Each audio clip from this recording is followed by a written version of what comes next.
नमस्कार दोस्तों संविधान की कक्षाएं जारी रहेंगी, जारी थी और आगे भी जारी रहेंगी।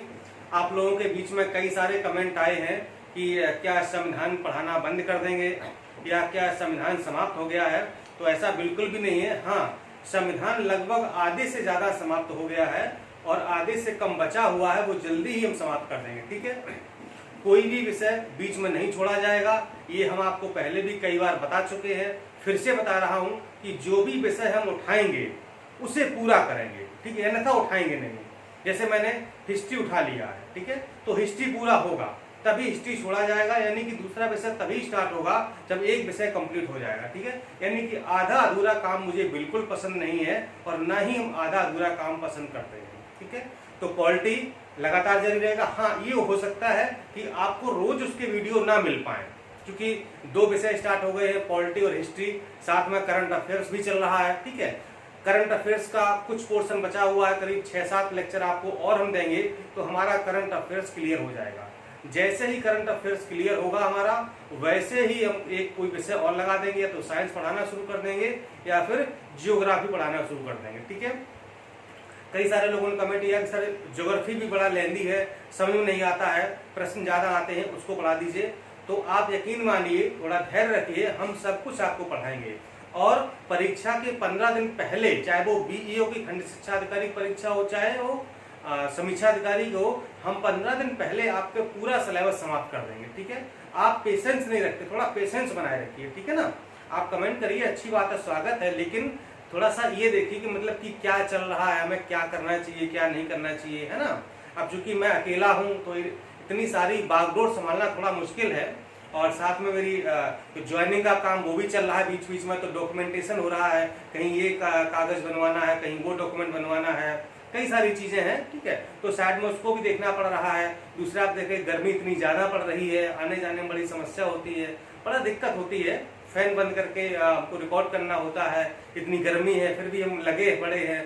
आपके लिए लगे पड़े, देखिए हमें क्या है, हमारा सिलेक्शन तो हो गया है, हमें क्या चिंता, जाके ज्वाइन कर लेंगे, लेकिन हम जो भी कर रहे हैं वो सब आप लोगों के लिए कर रहे हैं। ठीक है, इसलिए मुझे उम्मीद है कि आप मेरा सहयोग करेंगे। ठीक है, और जैसा हम पढ़ा रहे हैं वैसा अगर आप पढ़ते रहेंगे तो निश्चित रूप से आपकी जो तैयारी है उसमें 4 चांद लगेंगे, और आवश्यक यानी अत्यंत मतलब जरूरी है कि आप उस परीक्षा को पास कर ही जाएंगे। ठीक है, निश्चित मतलब कि जो है आप परीक्षा पास करेंगे ही, और थोड़ा सा धैर्य बनाए रखिए। ठीक है, पॉलिटी हम पूरी खत्म करेंगे तभी दम लेंगे, एक एक टॉपिक, एक एक चैप्टर समाप्त कर देंगे। चलिए आज हम शुरुआत करते हैं एक पॉलिटी का नया चैप्टर या नया भाग, और भैया भाग 6। ठीक है, भाग 5 में हमने क्या पढ़ा था, यानी कि वो कार्यपालिका, विधायिका, राष्ट्रपति वगैरह पढ़ा था, यानी कि संसद के बारे में पढ़ा था। ठीक है, आज हम पढ़ेंगे भाग 6 के बारे में। भाग 6 में क्या है, राज्यों की कार्यपालिका है। ठीक, इसमें राज्यपाल है, विधानसभा है, विधान परिषद है, मुख्यमंत्री है, राज्य की मंत्री परिषद है, इन सब के बारे में पढ़ेंगे। ठीक है, दूसरी बात, जो न्यायपालिका है वो न्यायपालिका हम केंद्र की न्यायपालिका और राज्य की न्यायपालिका दोनों एक साथ पढ़ेंगे। ठीक है, चूंकि जो केंद्र की न्यायपालिका है वो भाग 5 में है जो हम पढ़ चुके हैं, और जो राज्यों की न्यायपालिका है वो भाग 6 में है। ठीक है, तो भाग 5 में यानी कि संसद वाले टॉपिक में न्यायपालिका छूटी हुई है केंद्र की, यानी कि सर्वोच्च न्यायालय छूटा है, वो आपको हम पढ़ाएंगे। यानी कि जैसे ही हमारा ये वाला टॉपिक खत्म होगा राज्य की कार्यपालिका, वैसे ही आपको जुडिशरी यानी कि न्यायपालिका पढ़ाएंगे। न्यायपालिका में सर्वोच्च न्यायालय, उच्च न्यायालय और जो अधीनस्थ न्यायालय है, तीनों न्यायालय आपको एक साथ पढ़ा देंगे। ठीक है, तो एक क्रम बन जाएगा कि पूरी जुडिशरी वहां पर समाप्त हो जाएगी। ठीक है, चलिए आज हम शुरुआत करते हैं। तो आज हम पढ़ेंगे राज्यों की कार्यपालिका में जो सबसे प्रमुख एक पद होता है, जिसको हम संवैधानिक प्रमुख भी कहते हैं राज्य का, उसे कहा जाता है राज्यपाल। ठीक है, यानी कि गवर्नर, इसे क्या कहा जाता है, राज्यपाल को गवर्नर कहा जाता है। और ये संविधान के अनुच्छेद 153 में क्या कहा गया है कि प्रत्येक राज्य का एक राज्यपाल होगा। ठीक है, ये भी ध्यान रखना है, जो भाग 6 है वो अनुच्छेद 152 से लेकर के 237 तक इसका विस्तार है। अनुच्छेद 153 में कहा गया है कि प्रत्येक राज्य का एक राज्यपाल होगा, और ये राज्यपाल राज्य का कार्यकारी या कार्यपालिका प्रमुख होता है। यानी जो राज्य की कार्यपालिका होती है उसका प्रमुख कौन होता है, राज्यपाल होता है, या ऐसे हम राज्य का संवैधानिक मुखिया भी कहते हैं। यानी कि जो भी राज्य के संविधान से संबंधित कार्य होते हैं, संविधान से संबंधित जो भी कार्य है वो सारे के सारे कार्य राज्यपाल के द्वारा ही किए जाते हैं या राज्यपाल के नाम से ही किए जाते हैं। आगे देखिए 7वें संविधान संशोधन 1956, ठीक है, बहुत ही इंपॉर्टेंट अधिनियम है। 1956 में संशोधन किया गया था और कहा गया था कि किसी भी एक व्यक्ति को 2 या अधिक राज्यों का राज्यपाल हो सकता है, यानी कि जरूरी नहीं है कि एक व्यक्ति है वो सिर्फ एक ही राज्य का राज्यपाल हो, ठीक है। अगर राष्ट्रपति चाहे तो उसे 1, 2 या 2 से अधिक राज्यों का राज्यपाल भी बना सकता है, ठीक है। ये डिपेंड करता है राष्ट्रपति की स्वेच्छा पर। चलिए इसका काम क्या है, तो यह जो राज्यपाल होता है ये केंद्र सरकार के प्रतिनिधि के रूप में कार्य करता है, ठीक है। यानी कि जो केंद्र सरकार का प्रतिनिधि राज्य में कौन है, राज्यपाल है, तो ये केंद्र सरकार का प्रतिनिधि है कहां पर, राज्य की कार्यपालिका में। और इसकी नियुक्ति कौन करता है, इसकी नियुक्ति भारत के राष्ट्रपति के द्वारा की जाती है और इसका वर्णन संविधान के अनुच्छेद 155 में किया गया है। और जो इसकी नियुक्ति का प्रावधान अर्थात जो राज्यपाल की नियुक्ति का प्रावधान है वो कनाडा के संविधान से प्रेरित है, या जिस प्रकार से कनाडा के संविधान में राज्यपाल की नियुक्ति होती है उसी प्रकार से यहाँ पर भी राज्य में राज्यपाल की नियुक्ति की जाती है।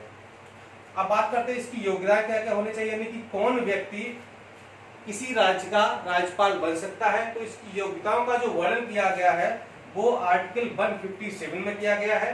कहा गया है कि वह व्यक्ति भारत का नागरिक होना चाहिए, ठीक, नागरिक, निवासी नहीं, नागरिक होना चाहिए।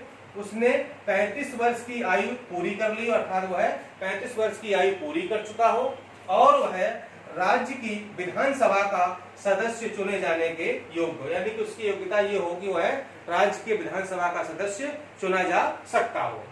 इस बात ये तो योग्यता हो गई, कुछ शर्तें भी हैं कि ये शर्तें भी होनी चाहिए। तो शर्तों के बारे में आर्टिकल 158 में प्रावधान किया गया है और कहा गया है कि किसी लाभ के पद पर वह नहीं होना चाहिए, यानी कि जो व्यक्ति राज्यपाल के लिए नियुक्त हो रहा है उसे किसी लाभ के पद पर नहीं होना चाहिए, वह संसद का सदस्य ना हो, किसी विधानमंडल का सदस्य ना हो, और यदि वह संसद का या विधानमंडल का सदस्य है तो वह जिस तिथि से राज्यपाल का पदभार ग्रहण करता है उसी तिथि से उसे यहाँ से ये माना जाएगा कि उसने इन पदों से त्याग पत्र दे दिया, यानी कि उस दिन से उसकी संसद की सदस्यता या फिर विधानमंडल की सदस्यता समाप्त मानी जाएगी जिस दिन से उसने राष्ट्रपति का पदभार ग्रहण कर लिया, ठीक है। तो ये शर्तें हैं उसके पद के साथ लगी हुई हैं।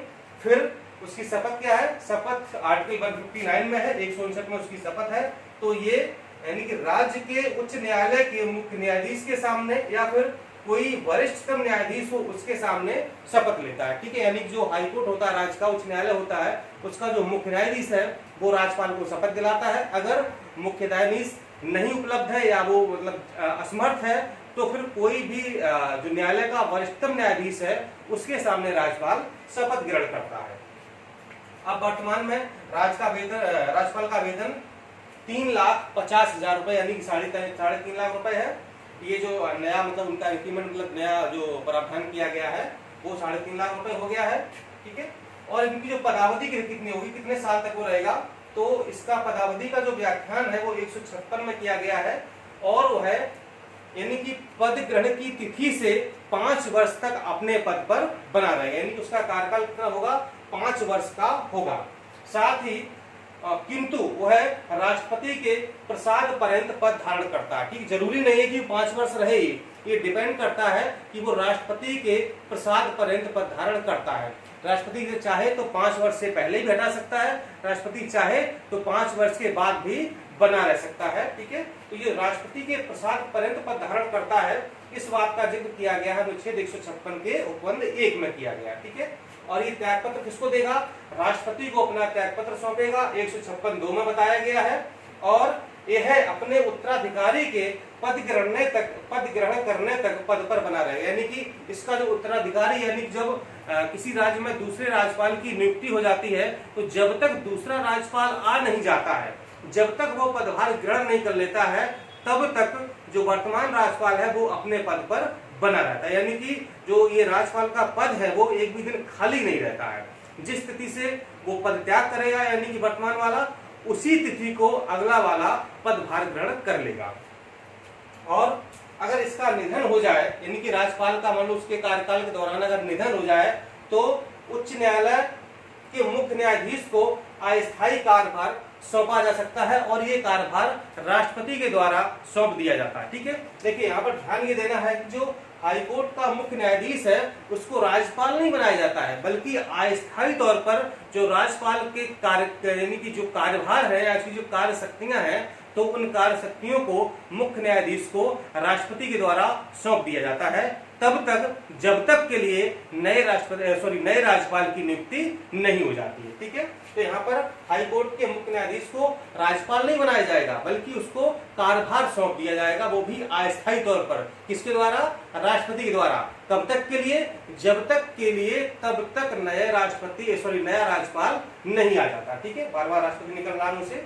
ठीक है, तो जब तक कि नया राज्यपाल नहीं आ जाता है। तो ये तो थी राज्यपाल के बारे में, उसके पद से संबंधित बातें। अब हम बात करेंगे कि राज्यपाल के जो शक्तियां हैं और उसके कार्य हैं वो क्या क्या है। ठीक है, मैंने आपको पहले बताया है कि जो राज्यपाल होता है वो राज्य का मुखिया होता है, संवैधानिक प्रमुख होता है। ठीक है, और जो भी राज्य के कार्यपालिका से संबंधित कार्य किए जाते हैं वो सारे राज्यपाल के नाम से ही किए जाते हैं। ठीक है, तो हम यहाँ पर आपको 6 प्रकार की शक्तियां बताएंगे।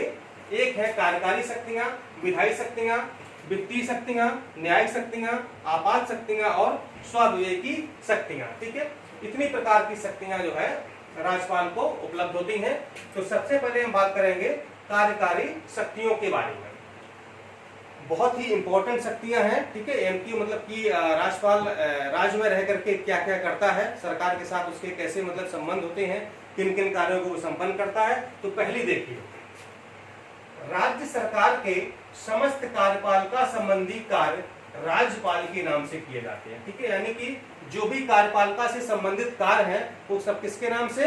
राज्यपाल के नाम से। यानी चाहे कोई भी घोषणा हो वो सब जो है राज्यपाल के नाम से जारी की जाती है, सारे कार्य राज्यपाल के नाम से किए जाते हैं। ठीक है, दूसरा है ये राज्यपाल जो है वो राज्य में जो भी विधानसभा के चुनाव वगैरह हो जाते हैं तो उसके बाद एक मुख्यमंत्री की नियुक्ति करता है। कौन? राज्यपाल करता है, और ये आर्टिकल 164 में बताया गया है।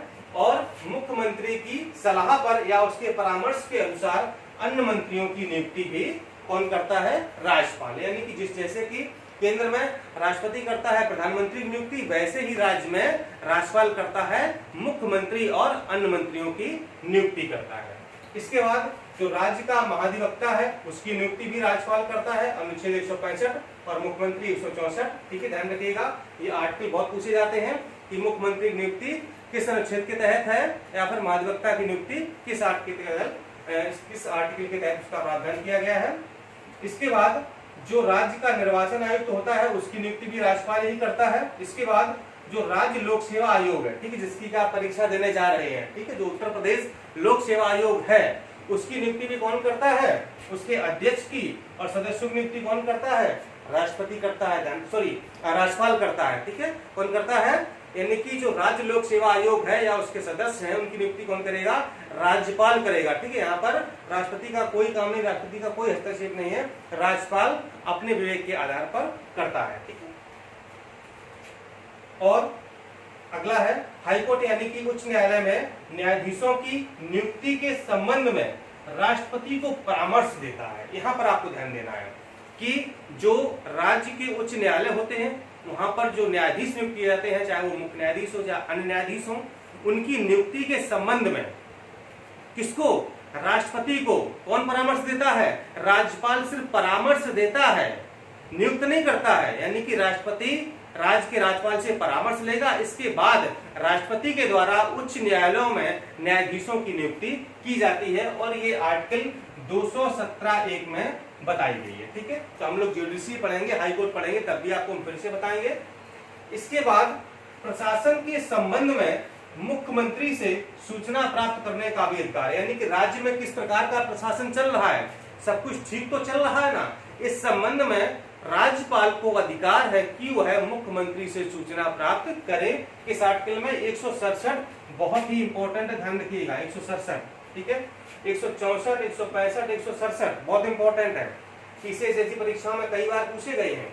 और जो राज्यपाल है वो राज्य के जितने भी विश्वविद्यालय हैं सबका कुलाधिपति होता है, और जो भी राज्य के विश्वविद्यालय हैं उन विश्वविद्यालयों में कुलपतियों की नियुक्ति भी करता है। अर्थात राज्य के विश्वविद्यालयों में कुलपतियों की नियुक्ति करता है और राज्य के समस्त विश्वविद्यालयों का ये कुलाधिपति भी होता है। ये तो हो गई इसकी कार्यकारी शक्तियां। अब आते हैं इसकी विधायी शक्तियों पर। तो विधायी शक्तियों में पहली शक्ति यह है कि विधानसभा के सत्र को आहूत करता है, सत्रावसान करता है और ये विघटित भी, यानी कि विधानसभा को विघटित भी कर सकता है। इसके बाद विधान परिषद में 1/6 सदस्यों की नियुक्ति करता है, जो कि कला, साहित्य, विज्ञान, समाज सेवा के क्षेत्र से आते हैं। जिस प्रकार से राष्ट्रपति राज्यसभा में 12 सदस्यों की नियुक्ति करता है जो विभिन्न क्षेत्रों से आते हैं, उसी प्रकार से राज्यपाल विधान परिषद में, अर्थात जिन जिन राज्यों में विधान परिषद है तो राज्यपाल को अधिकार है कि विधान परिषद के 1/6 सदस्यों की नियुक्ति वह इन क्षेत्रों के व्यक्तियों से करे। इसके बाद विधानसभा में आंग्ल भारतीय समुदाय के एक सदस्य की नियुक्ति भी करता है। कौन? राज्यपाल करता है। और विधानसभा सदस्य यानी कि कोई विधायक या विधानसभा सदस्य है उसकी निर्भरता के मुद्दे पर निर्णय देता है, यानी कि वो मतलब कोई मामला फंस गया है तो है ना, कोई मतलब ऐसा कुछ अपराध हो गया या कोई अभियुक्त है या मतलब कोई मामला हो गया है तो वो विधानसभा का सदस्य अहर है कि अनहर है, यानी कि एलिजिबल है या नॉन एलिजिबल है विधानसभा की सदस्यता के लिए, इस पर निर्णय राज्यपाल ही देता है, लेकिन वह निर्वाचन आयोग से परामर्श लेने के बाद। ये निर्वाचन आयोग से परामर्श लेगा, इसके बाद अंतिम निर्णय राज्यपाल का भी होगा। देखिए, इसके बाद एक अगला और बहुत प्रमुख कार्य है कि जो विधेयक होते हैं वो राज्यपाल के हस्ताक्षर के बाद अधिनियम बन जाते हैं। जिस प्रकार से केंद्र में राष्ट्रपति के हस्ताक्षर के बाद कोई भी विधेयक अधिनियम बन जाता है, सेम उसी प्रकार से राज्य में भी कोई भी विधेयक राज्यपाल के हस्ताक्षर के बाद वो अधिनियम यानी कि एक्ट बन जाता है। ठीक है, अब देखिए यहाँ पर 3 प्रकार की चीजें आपको हम दर्शाएंगे। अगर कोई विधेयक पेश किया जाता है, चाहे वो विधानसभा में पेश किया जाता हो, चाहे वो विधान परिषद में पेश किया गया हो, ठीक है, आपको पता है जो साधारण विधेयक होगा वो तो कहीं पेश किया जा सकता है, चाहे विधानसभा में चाहे विधान परिषद में, लेकिन जो धन विधेयक होता है, जो धन विधेयक होता है, जो मनी बिल होता है, धन विधेयक होता है, वो हमेशा विधानसभा में ही पेश किया जाता है। जैसे कि केंद्र में हमेशा धन विधेयक लोकसभा में पेश किया जाता था, वैसे ही राज्य में धन विधेयक हमेशा विधानसभा में पेश किया जाता है। ठीक है, तो मान लो कोई विधेयक है और पेश किया गया, ठीक है, पेश होने के बाद वो दोनों सदनों से स्वीकृत हो गया है, अब इसके बाद गया वो राज्यपाल के पास। ठीक है, अब राज्यपाल उस पर अपनी स्वीकृति देगा या नहीं देगा या क्या करेगा, तो उसके पास 3 विकल्प होते हैं। वो है उस विधेयक को स्वीकृति दे भी सकता है, उस विधेयक को रोक भी सकता है, और उस विधेयक को पुनर्विचार के लिए भी वापस कर सकता है। लेकिन पुनर्विचार वाले पे ध्यान देना है, अगर धन विधेयक है तो पुनर्विचार के लिए वापस नहीं कर सकता है। अगर साधारण विधेयक है तो फिर तीनों कर सकता है, स्वीकृति दे भी सकता है, विधेयक को रोक भी सकता है कुछ दिन के लिए, और पुनर्विचार के लिए वापस भी भेज सकता है। लेकिन अगर धन विधेयक है तो या तो स्वीकृति दे सकता है या फिर रोक सकता है, पुनर्विचार के लिए वापस नहीं कर सकता है। ठीक है, ऐसी स्थिति में क्या होगा, अब मान लो उसने कोई विधेयक वापस कर दिया, यानी कि कोई साधारण विधेयक है, चूंकि धन विधेयक को पुनर्विचार के लिए वापस हो नहीं सकता है, मान लो कोई साधारण विधेयक है, ठीक है, और उसने पुनर्विचार के लिए विधानमंडल को वापस कर दिया, फिर क्या हुआ, विधानमंडल ने पुनः बिना परिवर्तन के विधेयक लाया, यानी कि विधानमंडल के पास विधेयक वापस आ गया, लेकिन विधानमंडल ने उस विधेयक में कोई परिवर्तन नहीं किया और बिना परिवर्तन के ही फिर से राज्यपाल के पास भेज दिया। तो ऐसी स्थिति में राज्यपाल को ये अधिकार नहीं है कि वापस कर दे, राज्यपाल को उस विधेयक पर स्वीकृति देनी ही पड़ेगी। अगर वह स्वीकृति नहीं देता है तो क्या करेगा, तो फिर वह राष्ट्रपति के विचार के लिए उसे सुरक्षित भी रख सकता है। किस स्थिति में, अगर कोई ऐसा विधेयक है जो उच्च न्यायालय की शक्तियों को सीमित करता हो या उनका उल्लंघन करता हो, कोई राष्ट्रीय महत्व के मुद्दे का हो, संविधान का कोई उल्लंघन कर रहा हो, ठीक है, या फिर राज्य के नीति निर्देशक तत्वों का उल्लंघन कर रहा हो या उनके कोई विरुद्ध हो, अगर ऐसा कोई विधेयक है जो बहुत ही महत्व का है, संविधान का उल्लंघन कर रहा है, उच्च न्यायालय का उल्लंघन कर रहा है, डीपीएसपी का उल्लंघन कर रहा है, या फिर कोई बहुत ही राष्ट्रीय महत्व का विधेयक है, तो है अपनी उस पर स्वीकृति न दे करके राष्ट्रपति के विचारार्थ सुरक्षित रख सकता है आर्टिकल 201 के तहत। ठीक है, यहाँ पर 2 आर्टिकल याद रखिएगा। राज्यपाल को अपनी स्वीकृति देनी ही होती है, अगर स्वीकृति दे दे तो अनुच्छेद 200, अगर नहीं देता है तो वो विचार के लिए राष्ट्रपति के लिए सुरक्षित रख सकता है आर्टिकल 201। ठीक है, ये है साधारण विधेयक के मामले में प्रावधान। साधारण विधेयक हो लेकिन वह काफी महत्व का हो तो ये 2 कंडीशन बन सकती है। ठीक है, धन विधेयक में क्या होगा, या तो स्वीकृति दे या फिर रोके, पुनर्विचार बिल्कुल नहीं। ठीक है, इसके बाद एक और विधायी शक्ति काफी जरूरी है, जो है अध्यादेश जारी करने की शक्ति, आर्टिकल 213। ठीक है, जैसे कि वहां पर राष्ट्रपति को अध्यादेश जारी करने की शक्ति थी, किस अनुच्छेद में बताइए कमेंट में, राष्ट्रपति किस अनुच्छेद के तहत अध्यादेश जारी करता है, आप बताइए कमेंट में। और यहाँ पर अध्यादेश जारी करने की शक्ति है आर्टिकल 213 में, किसको, राज्यपाल को। ठीक है, तो ये हो गई आपकी विधायी शक्तियां। अब आते हैं वित्तीय शक्तियों पर। तो आपको पता है कि हमारे संविधान में बजट शब्द का उल्लेख नहीं किया गया है। ठीक है, पूरे संविधान में कहीं भी आपको बजट शब्द नहीं मिलेगा। इसके स्थान पर किस शब्द का इस्तेमाल किया गया है, वार्षिक वित्तीय विवरण। ठीक है, वार्षिक वित्तीय विवरण को ही बजट कहा जाता है। तो वार्षिक वित्तीय विवरण या बजट को विधानमंडल के समक्ष रखवाता है कौन, राज्यपाल। यानी राज्यपाल वार्षिक वित्तीय विवरण या बजट को विधानमंडल के समक्ष रखवाता है। और क्या करता है, विधानसभा में धन विधेयक राज्यपाल की पूर्व अनुमति से ही पेश किया जाता है। ध्यान रखिएगा, जैसे वहां पर केंद्र में अगर धन विधेयक पेश करना हो तो किसकी अनुमति, राष्ट्रपति की पूर्व अनुमति लेनी होती है। इसी प्रकार से अगर विधानसभा में धन विधेयक को पेश करना है तो राज्यपाल की पूर्व अनुमति लेनी होगी। इसके अलावा राज्यपाल की सहमति के बिना किसी प्रकार के अनुदान की मांग नहीं की जा सकती। और अनुदान की मांग करनी है तो अनुदान किसकी सहमति से, किसके ऑर्डर के पर, किसके आदेश पर, राज्यपाल के आदेश पर या राज्यपाल की सहमति के आधार पर ही अनुदान की मांग राज्य कर सकता है। और जो राज्य की आकस्मिकता निधि है उससे राज्यपाल अग्रिम भी ले सकता है। ठीक है, आपको हमने आकस्मिकता वाली निधि में बताया था कि उससे राष्ट्रपति या राज्यपाल अग्रिम ले सकता है। और यह 5 वर्षों के लिए एक वित्त आयोग का गठन भी करता है, जो कि पंचायतों और नगर पालिकाओं के वित्त पोषण के लिए, यानी उनकी वित्तीय व्यवस्थाओं के लिए, किसकी, पंचायतों एवं नगर पालिकाओं की वित्तीय स्थिति के लिए या वित्तीय व्यवस्थाओं के लिए 5 वर्ष के लिए एक वित्त आयोग का गठन भी करता है।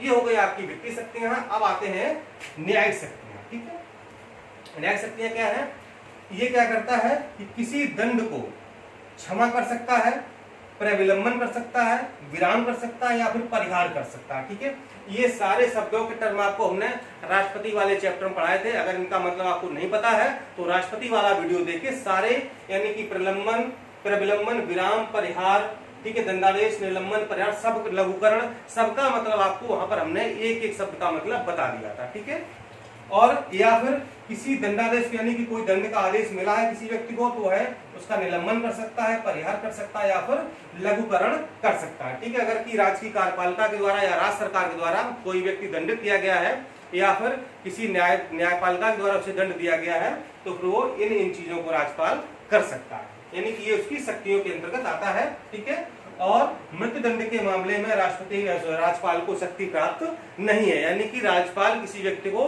मृत्युदंड नहीं दे सकता। ये शक्ति सिर्फ एक व्यक्ति को है और वो है भारत का राष्ट्रपति। इसके बाद उच्च न्यायालय के परामर्श पर जिला न्यायाधीशों की नियुक्ति, स्थानांतरण और प्रोन्नति भी कर सकता है। ठीक है, किसके आदेश पर, हाई कोर्ट के आदेश पर, ये यानी परामर्श पर जिला न्यायाधीशों की नियुक्ति, स्थानांतरण और प्रोन्नति भी कर सकता है।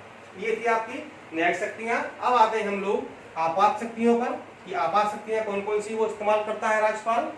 तो अगर राज्य में संवैधानिक तंत्र विफल हो जाए तो क्या होगा, आपातकाल के लिए राष्ट्रपति से सिफारिश कर सकता है। राज्य में अगर किसी भी राज्य में संवैधानिक तंत्र विफल हो गया है, राज्य सरकार सुचारू रूप से कार्य नहीं कर रही है या संविधान का पालन नहीं हो रहा है, संविधान का उल्लंघन हो रहा है, ऐसी स्थिति में राज्यपाल को शक्ति है कि वह राष्ट्रपति से परामर्श कर सकता है, उसको सिफारिश कर सकता है कि राज्य में राष्ट्रपति शासन या फिर जो है क्या संवैधानिक विफल हो गया है, आपातकाल को लागू कर दिया जाए, यानी कि आर्टिकल 356 के लिए वो सिफारिश कर सकता है। और क्या कर सकता है, राष्ट्रपति शासन अगर लागू हो गया है तो राष्ट्रपति शासन के समय राज्यपाल केंद्र सरकार के अभिकर्ता के रूप में कार्य करता है। ठीक है, अगर राज्य में संवैधानिक तंत्र विफल है, राष्ट्रपति शासन लागू हो गया है, अनुच्छेद 356 लागू हो गया है, तो फिर सरकार तो गिर जाएगी, सब कुछ कार्यपालिका समाप्त हो जाएगी। इसके बाद जो राज्य का जो भी तंत्र है या जो भी व्यवस्थाएं है कौन संभालेगा, राज्यपाल संभालेगा, और वह केंद्र सरकार के अभिकर्ता के रूप में, एजेंट के रूप में काम करेगा। अंतिम शक्तियां है राज्यपाल की स्वविवेकी शक्तियां, यानी कि राज्यपाल को कुछ अपने विवेक के आधार पर, स्वविवेक के आधार पर भी कुछ निर्णय लेने होते हैं कि किस स्थिति में क्या करना चाहिए। यानी कि ऐसी बातें या ऐसी स्थितियां जो संविधान में वर्णित नहीं है या फिर कहीं वो नियम कानून में नहीं है, तो ऐसी स्थिति में वो अपने स्वविवेक का इस्तेमाल करते हुए उन शक्तियों का प्रयोग करता है, जो कि कभी कभी ऐसी परिस्थितियां घटित हो जाती हैं, जैसे राष्ट्रपति के विचारार्थ किसी विधेयक को आरक्षित रखना। ठीक है, यहाँ पर आपने देखा ना, राष्ट्रपति के विचार के लिए 201 में। अब ये बात कहीं लिखी नहीं है कि मतलब वो विधेयक किस प्रकार का होना चाहिए। ठीक है, ये राज्यपाल का स्वाविवेक है, वो अपनी बुद्धि का, अपना दिमाग लगाए, अपना विवेक लगाए, और उसे लगता है कि वास्तव में कोई ये मुद्दा ऐसा है जो राष्ट्रीय महत्व का है, या संविधान का उल्लंघन कर रहा है, या जुडिशरी का उल्लंघन कर रहा है, तो ऐसे मुद्दे को है राष्ट्रपति के लिए विचार के लिए रख सकता है। ठीक है, ये उसके विवेक पर डिपेंड करता है। और राज्य में राष्ट्रपति शासन की सिफारिश, अब ये उसको कौन बताएगा, ये उसे स्वयं लगना चाहिए। अगर राज्यपाल को स्वयं लग रहा है कि हाँ वास्तव में संवैधानिक तंत्र राज्य में विफल हो गया है, अब वो बात नहीं रही है जो बात होनी चाहिए, तो वह अपने स्वविवेक के आधार पर राष्ट्रपति शासन लागू के लिए सिफारिश कर सकता है, और मंत्रियों को अपदस्थ कर सकता है, उनके पद से हटा सकता है अगर कैसी कोई समस्या आती है। और विशेष परिस्थितियों में मुख्यमंत्री का चयन करना होता है। मान लो कोई बहुमत की सरकार नहीं है, ठीक है, कई सारे दल हैं जो कि अल्प बहुमत में है, अब किस दल को वो आमंत्रित करे, ठीक है, किसको मुख्यमंत्री नियुक्त करे, किसको पहले बहुमत सिद्ध करने के लिए जो है आमंत्रित करे, तो इन सारी चीजों मतलब कि ऐसी स्थिति में जब मतलब कि कोई भी दल बहुमत में नहीं है, यानी कि किसी पास सरकार बनाने के लिए पर्याप्त बहुमत नहीं है, ऐसी स्थिति में जो मुख्यमंत्री का चयन है वो राज्यपाल के स्वविवेक के आधार पर निर्भर करता है कि वो किस व्यक्ति को मुख्यमंत्री पद के लिए आमंत्रित करता है या फिर उसको नियुक्त करता है। ठीक है, तो ये सारी जो है शक्तियां थी राज्यपाल की 6 प्रकार की, और ये था राज्यपाल के बारे में। तो मुझे उम्मीद है कि आपको राज्यपाल एकदम बिल्कुल पूरा अच्छे से तैयार हो गया होगा। ठीक है, भले ही आपने अभी तक कहीं से पढ़ा हो, लेकिन अगर यहाँ से आपने एक बार पढ़ लिया तो मुझे उम्मीद है कि आप कभी जीवन में भूलेंगे नहीं। और इस बात की हम आपको गारंटी दे सकते हैं कि कोई भी प्रश्न इससे बाहर नहीं जाएगा, चाहे वो IAS से लेकर के और PCS या फिर समीक्षा अधिकारी, खंड शिक्षा अधिकारी या वन एग्जाम कोई भी हो, यहाँ से कोई प्रश्न बाहर जाने का नहीं है। ठीक है, चलिए मिलता हूं अगले वीडियो में, और इसी तरीके से हम लोग धीरे धीरे पढ़ते चलेंगे। जो चीज हमने उठाई है उसको हम पूरा करेंगे, ये मेरा आपसे वादा है। बीच में आपको हम बिल्कुल नहीं छोड़ के जाएंगे, आप बिल्कुल परेशान ना हो। ठीक है, धैर्य बनाए रखें, सब कुछ आपको हम पढ़ाएंगे। नमस्कार।